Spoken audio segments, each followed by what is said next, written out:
사이다 무비튼. 아내는 요리 금손을 갖고 있다.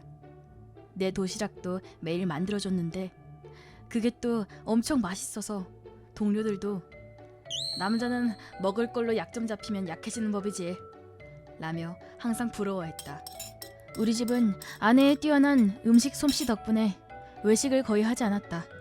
아내도 직장에 다녔기 때문에 조금 지쳐 보이는 날은 가끔은 패밀리 레스토랑 가서 먹자 라고 말도 해봤지만 아내는 내가 패밀리 레스토랑에서 먹는 것보다 더 맛있게 만들어줄게 라고 말해서 결국 아내가 만든 음식을 먹고는 했다. 그런데 어느 날 갑자기 아내의 요리가 맛이 없어졌다. 맛이 없다기보다 평소랑 좀 다른데? 정도로 간이 싱거워진 정도였다. 못 먹을 정도는 아니었지만 아내의 요리는 그날 이후에도 계속 맛이 없었다. 평소엔 와구와구 잘 먹던 6살 아들도 간이 싱거워진 이후부터는 밤 양이 줄어버렸다. 나도 소금이나 간장을 뿌려 먹고 싶었지만 아내의 자존심이 상할까봐 그냥 참고 먹었다. 그리고 아내의 요리가 싱거워진 쯤부터 아내는 점차 말수가 줄더니 우울해 보이기까지 했다. 무슨 일 있어? 당신 요즘 들어 말도 잘 안 하고. 어? 그랬어?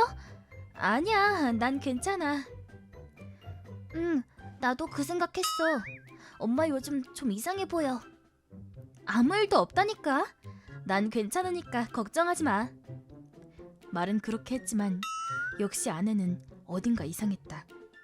우리 앞에서는 밝은 척 행동했지만 부엌에서 혼자 집안일을 하고 있을 때면 자주 한숨을 쉬곤 했다. 간이 싱거워진 지도 일주일이 지났다. 나도 슬슬 한계가 왔고 아들도 밥보단 과자를 더 많이 먹게 되었다. 더는 안 되겠다 싶어서 아내에게 말을 꺼냈다. 살짝 간이 싱거운 것 같아 라고 말이다. 그러자 아내는 역시 그랬구나. 미안해. 지금까지 아무 말도 없길래 괜찮은 줄 알았어. 그렇게 말하고는 살짝 울상이 되었다. 나는 깜짝 놀라 바로 아니 저 싱겁게 먹으면 건강에도 좋고 다 좋은데 약간만 더 간을 하면 좀 더 좋지 않을까 해서 라고 덧붙였다. 그러자 아내는 다음날부터 음식의 간을 엄청 세게 하기 시작했다. 간이 싱겁다고 말한 건 나지만 아무리 그래도 이건 너무하다고 생각했다. 어때? 라고 아내가 물었다. 어제 울상을 짓던 아내였기에 더 이상 뭐라고 하기도 뭐해서 어제보다 더 맛있어 라고 말하자 다행이다 라고 말해서 조금 마음이 놓였다. 하지만 아내는 한 입도 먹지 않았다. 그 다음날 평소보다 늦게 퇴근했더니 아내와 아들이 먼저 저녁을 먹고 있었다. 아들은 몇 입 먹더니 잘 먹었습니다 하고 방에 들어가 버렸다. 아내는 이렇게 많이 남기다니 라며 한숨을 쉬었지만 나는 한 입도 못 먹고 음식을 모두 뱉어버렸다. 이상하다 싶을 정도로 간이 강해서 도저히 먹을 수 없었던 것이다. 설탕과 간장이 너무 많이 들어가 있었다. 만들어준 아내에겐 미안하지만 이런 음식을 먹다가는 병에 걸릴 것 같아서 미안, 아무래도 이 음식은 못 먹겠어 라고 솔직히 말한 후 음식을 쓰레기통에 전부 버렸다. 아내의 눈엔 눈물이 그렁그렁 맺혀 있었다. 당신이 요즘 너무 피곤해서 그래. 너무 애쓰지 말고 가끔은 외식도 하자. 지금 아이도 배가 많이 고플 거야 라고 말하고 방에 있던 아들을 데리고 가족끼리 회전초밥을 먹으러 갔다. 아들은 맛있다! 고 말하며 와구와구 먹었다. 이렇게 맛있는 저녁밥은 거의 2주 만이었다. 하지만 아내는 한 입도 먹지 않았다. 입맛이 없어? 라고 묻자 안 먹을래 라고 말했다. 왜? 당신 초밥 좋아하잖아 라고 물으니 이라고 짧게 답할 뿐 대체 왜 저러는 건지 알 수가 없었다. 저기 당신 무슨 일 있지? 혼자서만 고민하지 말고 얘기해봐. 우린 가족이잖아. 라고 말하니 아내는 갑자기 눈물을 흘리며 나 암일지도 몰라. 라고 말했다. 완전 예상 밖의 대답에 당황했다. 뭐? 뭐라고? 그게 무슨 말이야? 그게 사실은 아내의 이야기에 따르면 아내의 음식이 싱거워지기 시작한 2주 전쯤 아내는 입속에 경미한 통증을 느꼈다고 한다. 처음엔 충치가 생겼나 싶어 치과에 가봤지만 충치는 없었다.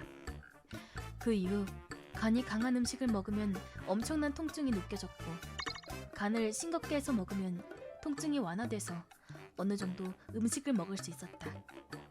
나와 아들도 아무 말 없이 잘 먹어주길래 계속 요리의 간을 싱겁게 했던 것이다. 그런데 갑자기 내가 요리의 간이 싱겁다고 해서 간을 강하게 하려고 했지만 입안 통증 때문에 맛이 느껴지지 않았고 음식에 간을 보는 것조차 아파서 일단 소금과 설탕을 마구 넣어 만들었다고. 게다가 이 무렵에는 입안 통증이 절정이었다고 한다. 특히 혀의 통증이 느껴지기 시작할 때는 말도 못하게 되었고 잘 때도 통증으로 잠에 들지 못해 수면 부족에 시달렸다고 한다. 그때 마침 TV에선 어느 여자 연예인의 설암에 대한 뉴스가 나왔고 그 여자 연예인이 너무 입안이 아파서 라고 말한 이야기를 듣게 되었다. 그 방송을 보고 아내는 바로 인터넷에 설암에 대해 자세히 검색해봤다. 그리고 급하게 입안을 거울로 구석구석 확인한 후 인터넷에 나온 증상과 대조해본 결과 자신의 입 안에도 비슷한 증상이 있다는 것을 알게 되었다. 아내의 혀끝에 하얗고 작은 반점들이 나 있었고 통증의 원인이 이 반점 때문임을 알게 되었다. 그래서 아내는 자신이 암에 걸렸다고 생각해 우울했던 것이었다. 어차피 그거 그냥 구내염일 거야. 그냥 구내염이라고? 어떻게 그런 말을 할 수 있어? 그 구내염이 바로 암이라니까? 뭐? 그게 무슨 말이야? 구내염이 전부 암이 될 리 없잖아. 뭐? 당신이야말로 무슨 말 하는 거야? 구내염이 바로 종양이야. 뭐? 아내는 완벽하게 오해하고 있었다. 그래서 자세하게 구내염과 암의 차이를 설명해줬지만 아내는 받아들이지 않았고 이렇게 아픈데 이게 암이 아니라고? 됐어. 내일 병원에서 직접 물어보고 올게. 라며 왠지 화난 듯한 얼굴로 말했다. 하지만 다음날 집에 돌아오자마자 아내는 내게 사과를 했다. 미안해.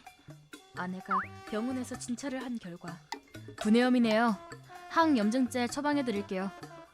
라고 말했고 진짜 그냥 구내염인가요? 항암 치료는 안 해도 되는 건가요?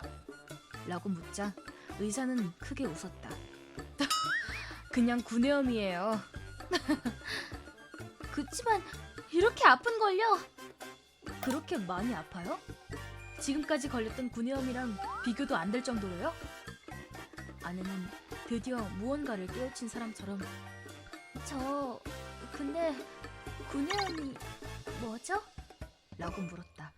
구내염의 정확한 원인은 알려져 있지 않지만 몸 상태가 나빠졌을 때 걸리기 쉬운 병이라고 알려져 있습니다. 예를 들면 피곤한 상태나 감기에 걸리기 전의 몸 상태요. 염증이기 때문에 암은 아닙니다. 혹시 구내염에 한 번도 걸려본 적이 없으신가요? 네, 한 번도 걸려본 적이 없어요. 며칠 전에 설암에 대한 뉴스를 봤는데 엄청난 통증을 동반하는 구내염 증상이고 그래서 제가 암인가 했어요. 암 일기 같은 거요.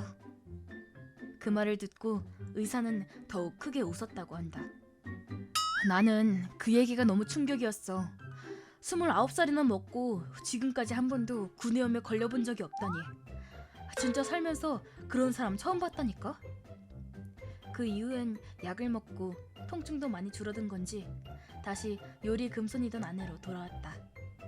내가 암이라고 생각하니까 입맛도 없어지고 밥이 목으로 넘어가질 않더라고. 게다가 무서워서 잠 못 드는 날도 계속됐어. 항상 수면 부족 상태다 보니까 몸도 마음도 너무 지쳐 있었어. 그니까 오히려 더 구내염이 안 나왔던 거야.